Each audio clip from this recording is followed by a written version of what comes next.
আমি doctor Debjani Bhowmik Chakraborty, associate professor, Sripat Singh college, Jiaganj. ম্যাডামকে ডেকে ম্যাডাম।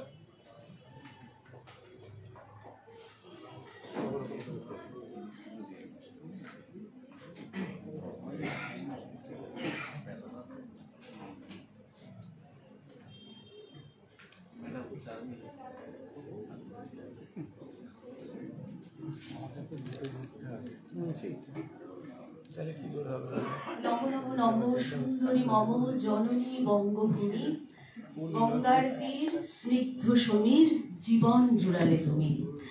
কিন্তু গঙ্গার তীর কি করে আমাদের জীবনকে জুড়াবে যদি তাকে আমরা এতটা অশান্ত রাখি? রবি ঠাকুর আমাদের বলেছিলেন, তিনি চেয়েছিলেন মরিতে চাহি না আমি সুন্দর ভুবনে, মানবের মাঝে আমি বাঁচিবারে চাই। তিনি বাঁচতে চেয়েছিলেন, কিন্তু এই পৃথিবীটা একটা নশ্বর পৃথিবী।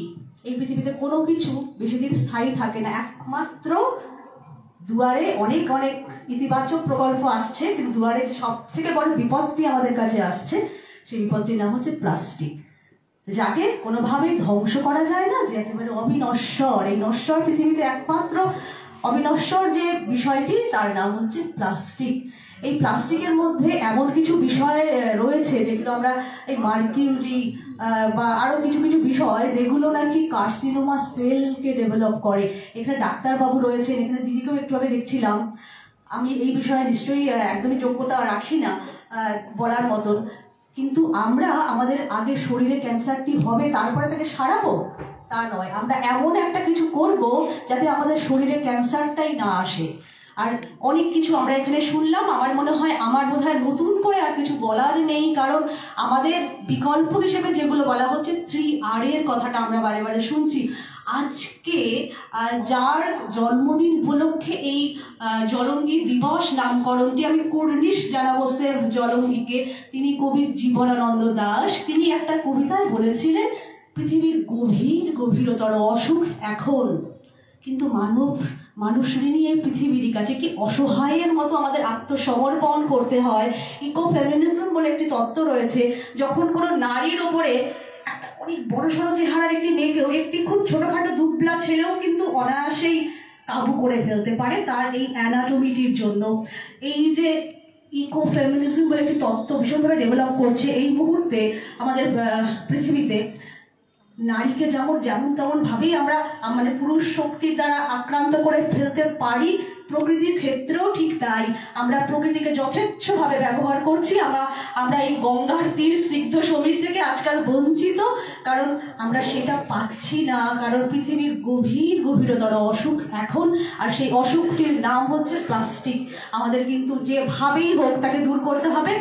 জয়ন্তবাবু একটা খুব সুন্দর কথা বলেছেন, আমি সেটাকে মানে ভেতরে পুরো নিয়েছি, যে ওয়েস্ট, তিনি এর পুরো কথাটা বলছে যে we are spoiling the environment.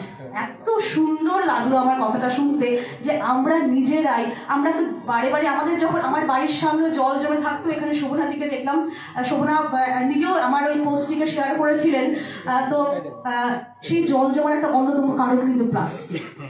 এবং অনেক রকমের সমস্যা আমরা প্রতি মুহূর্তে দেখি। প্লাস্টিক বলছে যে সে থেকে ডিটেল শেষ হয় না, কিন্তু সে ক্রমশ একেবারে ক্ষুদ্রাতি ক্ষুদ্র কণায় পরিণত হয়, এবং যে কণাটি আমাদের শরীরে প্রবেশ করে, এবং সে প্রবেশ করে আমাদেরকে তো শুধু শুধু ভালোবেসে রাখে না, আমাদের শরীরে থাকে না, সে আমাদেরকে ক্ষতি করে দেয়, এবং আমাদের শরীরে নানান রকমের আমাদের শ্বাসকষ্টের সমস্যা, আমাদের ক্যান্সার ইত্যাদি অনেক বড় বড় বিষয় আমাদের ভেতরে ঘটিয়ে থাকে। তো এই হাত থেকে আমরা যদি প্লাস্টিকের হাত থেকে বাঁচতে চাই, আমাদের যে 3R এর কথা বলা হচ্ছে, রিসাইক্লিং এর কথা বলা হচ্ছে, সেই ধরনের কোনো তাত্ত্বিক কচকচিতে আমি যাবো না, কারণ আমি যোগ্যই নই সেই বিষয়গুলো নিয়ে বলার জন্য। কিন্তু যে বিষয়টা বারে বারে আমরা শুনছি, সেটা তো আমরা আতঙ্কিত হচ্ছি, যে রিসাইক্লিংটা মাত্র 1% হয়, তার মানে আর বাকিগুলো কোথায় যাচ্ছে? সমুদ্রের তলায় নাকি এত এত প্লাস্টিক জমা হচ্ছে। একটু আগে দিদি ওখানে বসে বলছিলেন, প্রত্যুষাদি, যে তাহলে কি লাভ হচ্ছে? আমরা প্লাস্টিক গুলোকে, আমাদের কৃষ্ণনগরকে প্লাস্টিক একদম মুক্ত জোন বলে ঘোষণা করছি, কিন্তু আমাদের প্লাস্টিকটা আমাদের বাড়ি বাড়ি থেকে সংগ্রহ করা হচ্ছে, তারপর সেই প্লাস্টিকটাকে আবার নিয়ে গিয়ে পুকুরেই ফেলে দেওয়া হচ্ছে। তাহলে লাভটা কি হলো? হ্যাঁ না না না করো হ্যাঁ বলছি যে পরের প্যানেলের এরা বলছে বাড়ি চলে যাবে সেটাই। হ্যাঁ কিন্তু না, এটা একদিকে ভালো লাগলো, কারণ মহিলাদের সবসময় বেশি সুযোগ দেওয়া হয় বলে একটা খুব আমাদের নামে একটা বদনাম আছে, কিন্তু আমাদের সুযোগটা খুব কম দেওয়া হচ্ছে, সেজন্য আমরা কারণ ইতিপূর্বে আমরা দেখছি যে একই কথার পুনরাবৃত্তি 1 ঘন্টা প্রায় হয়ে গেছে, 40 মিনিটেরও হয়ে গেছে, কিন্তু আমি সেটা একদম আমি সত্যি সত্যি পরিবেশ বান্ধব বলেই আমি আমার অত্যন্ত স্লিম অ্যান্ড ট্রিম আমার মতনই একটা বক্তব্য রাখতে চাই। আমি বেশি কিছু বলতে চাই না, কিন্তু একটা কথা আমি যেগুলো নিজে মানতে চেষ্টা করি, আজকে আমার 2-3 জন স্কলারও এখানে রয়েছে, আমি ওদেরকে সচেতন করতে চেয়েই বিশেষ করে এনেছি এখানে, যে আমি বললাম যে তোমরা অনেক বেশি শিক্ষিত, তোমরা অন্যদেরকে শিক্ষিত করবে এই বিষয়টাতে, কারণ এটা একটা আমাদের সভ্যতার জন্য একটা ভীষণ রকমের সমস্যা তৈরি করছে, যে আমরা প্লাস্টিককে কি করে বর্জন করতে পারি। আমরা এই যে বলছি না যে দামটা বেশি লাগে, আমরা যখনই একটা কোনো কাগজের ব্যাগ কিনবো বা কাপড়ের ব্যাগ কিনবো, সেটার জন্য দামটা বেশি লাগে, দোকানের পক্ষে খুব অসুবিধাজনক, তিনি একটা সামান্য টাকা যদি মাছ বিক্রি করেন তার জন্য 1 টাকা ওটার জন্য আলাদা করে খরচ করাটা খুব কঠিন ব্যাপার। তো সেটা আমরা নিজেরা বহন করব, আমরা যারা ক্রেতা তারা আমরা বহন করব। আমি নিজে আমার ব্যাগে সবসময়ের জন্য একটা ছোট এরকম থলে রাখি, এবং আমি জানি যে আমাদের এই পশ্চিমবঙ্গে কিন্তু অনেক প্রাকৃতিক সম্পদ রয়েছে, যে সম্পদগুলোকে আমরা ব্যবহার করতে পারি। আমি যে কলেজে পড়াই সেখানকার ENVS ডিপার্টমেন্ট তারা আমাকে একটা তথ্য দিয়েছেন যে স্টার্চ বা ভাতের মাড় থেকে এক ধরনের ব্যাগ তৈরি করা যায়, যেটা পরিবেশ বান্ধব। কারণ আমরা যে পরিবেশ বান্ধব বোতলগুলোকে বলছি, বা আমরা যে স্ট্রয়ের কথা বলছি, বাঁশের তৈরি স্ট্র, বা আমরা যে ব্যাগের কথা বলছি, সেগুলো অনেক সময় পরিবেশ বান্ধব নয়, কারণ সেগুলোর বাস্তবিক একটা খারাপ দিক রয়েছে। কাজেই আমরা কিন্তু শাল পাতার আমরা দোকানিকে বলতে পারি যে তোমরা পাতাই পুড়ে দাও মাছ বা মাংসটাকে, আমরা তো সেভাবে তো নিজেদেরকে একটা জায়গায় আনতেই পারি। তো আমরা নিজেরা যদি সচেতন না হই, আমি আমার সন্তানকে যদি সচেতন করতে না পারি, আমি শুধু শুধু আমার রাজ্যকে, আমার নমামি গঙ্গে বা এই ধরনের প্রকল্পগুলোকে দোষে কোনো কাজের কাজ কিছু হবে না। ঘর থেকে শুরু করতে হবে, charity begins at the home, এটা আমাদের সবার আগে মনে রাখতে হবে। আর একটা কথা যে এটা আমরা এখন হয়তো অনেক সময় খুব দুঃখ হয় যে what India things what Bengal things today India things tomorrow, সেটা যেন আমরা বারে বারে প্রমাণ করতে পারি। আমরা আমাদের পশ্চিমবঙ্গে যে দারুণ প্রাকৃতিক সম্পদ রয়েছে, সেই গাছের পাতা ইত্যাদি, সেগুলোর সাহায্যে, এবং আমরা ভীষণভাবে সেভ জলঙ্গির সঙ্গে রয়েছি।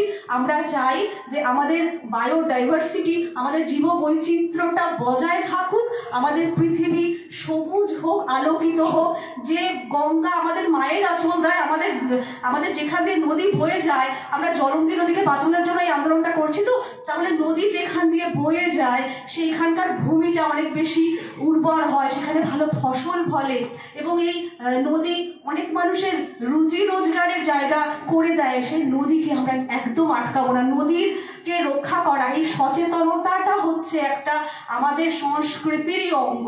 কাজেই আমরা আমাদের সংস্কৃতিকে ভীষণভাবে সমৃদ্ধ করবো, আমরা আমাদের সংস্কৃতিটা ভীষণভাবে একটা সমৃদ্ধ জায়গায় আছে আমরা জানি, এবং সেই সচেতনতাটাকে আমরা বজায় রাখবো।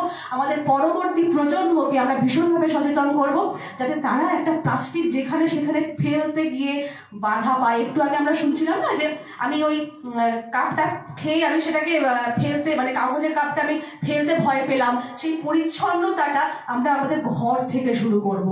কাজেই আমরা মাইকে শুধুমাত্র বলবো না, আমি বাড়িটাকেও যেন পরিষ্কার করে এসে মাইকের সামনে দাঁড়াই। নমস্কার। The Monetary Monaco Commission on Plastic and Human Health published হয়েছে 2023-এ অ্যানালস অফ গ্লোবাল হেলথ। যদি এটা দেখেন, এত সব অসুখ বিসুখের নাম আছে, দেখলে ভয় লাগে প্লাস্টিকের কারণে। তো যাকে এরপরের